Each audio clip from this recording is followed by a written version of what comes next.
ನಮಸ್ಕಾರ, ನೀವು ನೋಡ್ತಾ ಇದ್ದೀರಾ ಸ್ಪೀಡ್ ನ್ಯೂಸ್ ಕನ್ನಡ. ನಾನು Santosh Kashyap.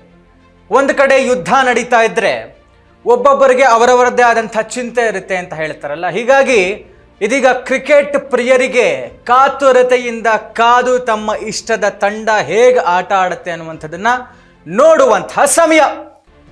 IPL T20 tourney ಇನ್ನೇನು ಇದೇ ಶನಿವಾರದಿಂದ ಆರಂಭವಾಗ್ತಾ ಇದೆ. ಹೀಗಾಗಿ ಕ್ರಿಕೆಟ್ ಅಭಿಮಾನಿಗಳಿಗೆ ಒಂದು ರೀತಿಯಾದಂಥ ಕಾತುರತೆ, ಆಸಕ್ತಿ, ಅವರವರ ಇಷ್ಟದ ತಂಡ ಯಾವ ರೀತಿ. ಯಾಕೆ ಅಂತ ಹೇಳ್ತೀನಿ ಅಂದರೆ, ಏನು IPL ಸೀರೀಸ್ ಏನು ಶುರುವಾಗುತ್ತೆ, ಇದರಲ್ಲಿ ಬೇರೆ ಬೇರೆ ಆಟದ ತಂಡಗಳಿದ್ದಾವೆ. ಆದರೆ ಯಾರಿಗೂ ಇಲ್ಲದಂಥ ಅಭಿಮಾನಿಗಳ ಬಳಗ ಇರುವಂಥದ್ದು ರಾಯಲ್ ಚಾಲೆಂಜರ್ಸ್ ಬ್ಯಾಂಗ್ಳೂರು RCB ತಂಡಕ್ಕೆ. RCB ನಮ್ಮವರದ್ದು, ಬೆಂಗಳೂರಿನವರದ್ದು ಅನ್ನುವಂಥ ಅಭಿಮಾನ ಒಂದು ಕಡೆ, ಏನೇ ಆದರೂ ಕೂಡ ಈ ಸಲ ಕಪ್ ನಮ್ಮದು ಅನ್ನುವಂಥ ಘೋಷವಾಕ್ಯವನ್ನು ಇಟ್ಟುಕೊಂಡು 18 ವರ್ಷಗಳಲ್ಲ, ಎಷ್ಟೇ ವರ್ಷಗಳಾದರೂ ಕಾಯ್ತೇವೆ ಅನ್ನುವಂಥದ್ದು ಏನು ಅಭಿಮಾನ ಇತ್ತು, ಅದಕ್ಕೆ ಫಲವಾಗಿ ಕಳೆದ ವರ್ಷ RCB ವಿಜಯ ಪತಾಕೆಯನ್ನು ಹಾರಿಸಿತು, ಕಪ್ಪನ್ನು ತನ್ನದಾಗಿಸಿಕೊಳ್ತು.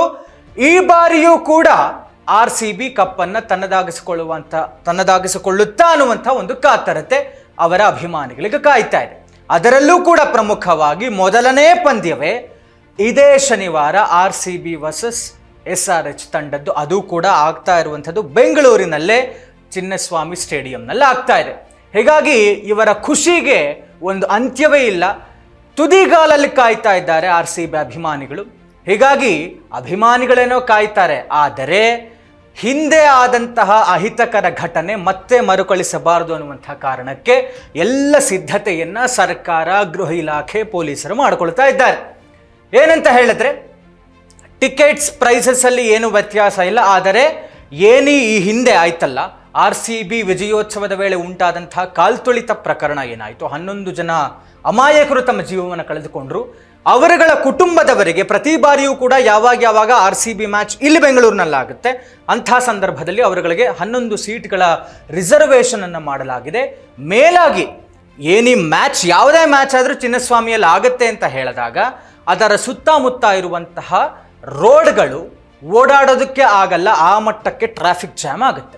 ಹೀಗಾಗಿ ಈ ಟ್ರಾಫಿಕ್ ಕಿರಿಕಿರಿ ಇರಬಹುದು, ಪಾರ್ಕಿಂಗ್ನ ಕಿರಿಕಿರಿ ಇರಬಹುದು, ಇದೆಲ್ಲದಕ್ಕೂ ಕೂಡ ಒಂದು ವ್ಯವಸ್ಥೆಯನ್ನು ಪೊಲೀಸರು ಮಾಡಿಕೊಳ್ಳುತ್ತಾ ಇದ್ದಾರೆ. ಮ್ಯಾಚ್ ಇರುವಂತಹ ದಿವಸ ಸುತ್ತಮುತ್ತಲಿನ ಯಾವುದೇ ರಸ್ತೆಗಳಲ್ಲೂ ಕೂಡ ಯಾರು ಓಡಾಡೋ ಹಾಗಿಲ್ಲ, ಸಂಪೂರ್ಣವಾದಂಥ ನಿರ್ಬಂಧವನ್ನು ಹೇರ್ತಾ ಇದ್ದಾರೆ. ಅದಕ್ಕೆ ಬದಲಿಯಾಗಿ ಬೇರೆ ಪರ್ಯಾಯ ಮಾರ್ಗವನ್ನು ಕೂಡ ಪೊಲೀಸರು ವ್ಯವಸ್ಥೆ ಮಾಡ್ತಾ ಇದ್ದಾರೆ. ಜೊತೆಗೆ ಹೆಚ್ಚುವರಿ ಪೊಲೀಸರನ್ನು ಕೂಡ ನಿಯೋಜನೆ ಮಾಡಿಕೊಳ್ಳುತ್ತಾ ಇದ್ದಾರೆ. ಯಾಕೆ ಅಂತ ಹೇಳಿದ್ರೆ, ಗೊತ್ತೋ ಗೊತ್ತಿಲ್ಲದೇನೋ ಯಾರ ತಪ್ಪು ಯಾರ ಸರಿ ಅನ್ನುವಂಥದ್ದನ್ನು ನಾವು ಹೇಳೋದಕ್ಕಾಗಲ್ಲ. ಆದರೆ 11 ಅಮಾಯಕರ ಜೀವ ಬಲಿ ಪಡೀತು ಈ ವಿಜಯೋತ್ಸವದ ಒಂದು ವೇಳೆ ಉಂಟಾದಂಥ ಕಾಲ್ತುಳಿತ ಪ್ರಕರಣದಲ್ಲಿ. ಹೀಗಾಗಿ ಇದು ಮತ್ತೆ ಮರುಕಳಿಸಬಾರದು, ಎಲ್ಲವೂ ಕೂಡ ಸುಸೂತ್ರವಾಗಿ ನಡೆಯಬೇಕು ಅನ್ನುವಂಥ ಕಾರಣಕ್ಕೆ ಪೊಲೀಸರು ಸಿದ್ಧತೆಯನ್ನು ಮಾಡಿಕೊಳ್ತಾ ಇದ್ದಾರೆ. ಈ ಮಧ್ಯೆ ಇನ್ನೊಂದು ಗುಡ್ ನ್ಯೂಸ್ ಏನು ಅಂತ ಹೇಳಿದ್ರೆ, ಈ ಶನಿವಾರ ಆಗ್ತಾ ಇರುವಂಥ ಫಸ್ಟ್ ಮ್ಯಾಚ್ ಏನಿದೆ RCB ವರ್ಸಸ್ SRH, ನಮ್ಮ ಮೆಟ್ರೋ BMRCL ಕೂಡ ಒಂದು ಗುಡ್ ನ್ಯೂಸ್ ಅನ್ನು ಕೊಟ್ಟಿದೆ. ಏನು ಅಂತ ಹೇಳಿದ್ರೆ, ಶನಿವಾರ ಏನು usually metro timings till midnight 11 o'clock 11 ಗಂಟೆಯ ತನಕ ಇರುತ್ತೆ ಮೆಟ್ರೋ ಓಡಾಡುವಂಥದ್ದು, ಅದರಲ್ಲಿ ಒಂದಷ್ಟು ವ್ಯತ್ಯಾಸವನ್ನು ಮಾಡಿಕೊಳ್ತಾ ಇದ್ದಾರೆ. ಮಿಡ್ನೈಟ್ ಮಧ್ಯರಾತ್ರಿ 2 ಗಂಟೆಯ ತನಕ ಎಲ್ಲ ಮಾರ್ಗಗಳಿಗೂ ಲಾಸ್ಟ್ ಟ್ರೈನ್ ಇರುತ್ತೆ. ಹೀಗಾಗಿ ಮ್ಯಾಚ್ ನೋಡುವಂಥವ್ರು ಓಡಾಡೋದಕ್ಕೆ, ಯಾಕೆಂದರೆ ಗಾಡಿ, ಕಾರ್ ಅಂತೂ ತೊಗೊಂಡು ಹೋಗೋಕ್ಕಾಗಲ್ಲ, ಬಿಕಾಸ್ ಪಾರ್ಕಿಂಗು ಮತ್ತು ರೋಡ್ ಕ್ಲೋಸರ್ಸ್ ಎಲ್ಲ ವ್ಯವಸ್ಥೆಗಳಾಗ್ಬಿಟ್ಟಿದ್ದಾವೆ. ಇದರ ಜೊತೆಗೆ ಮೆಟ್ರೋವನ್ನೇ ಅವಲಂಬಿತರಾಗಿರ್ತಾರೆ ಬಹುಪಾಲು ಜನ. ಹೀಗಾಗಿ ಮೆಟ್ರೋ ಸಂಚಾರವನ್ನು ಮಧ್ಯರಾತ್ರಿ 2 ಗಂಟೆ ತನಕಕ್ಕೆ BMRCL ಅವರು ವಿಸ್ತಾರವನ್ನು ಮಾಡಿದ್ದಾರೆ. ಹೀಗಾಗಿ ಎಲ್ಲ ಥರದ ವ್ಯವಸ್ಥೆಯನ್ನು ಮಾಡಿಕೊಂಡು ಎಲ್ಲರೂ ಕೂಡ ಸಿದ್ಧರಿದ್ದಾರೆ. ಅಭಿಮಾನಿಗಳು ಕೂಡ ಅಷ್ಟೇ ಕಾತರದಿಂದ ಕಾಯ್ತಾ ಇದ್ದಾರೆ.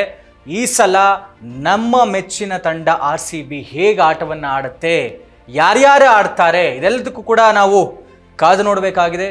ಇದಾಗಿತ್ತು ಇವತ್ತಿನ ವಿಶೇಷ. ನೋಡ್ತಾ ಇರಿ ಸ್ಪೀಡ್ ನ್ಯೂಸ್ ಕನ್ನಡ, ಸುದ್ದಿ ನಿಮ್ಮದು, ಬೇಗ ನಮ್ಮದು.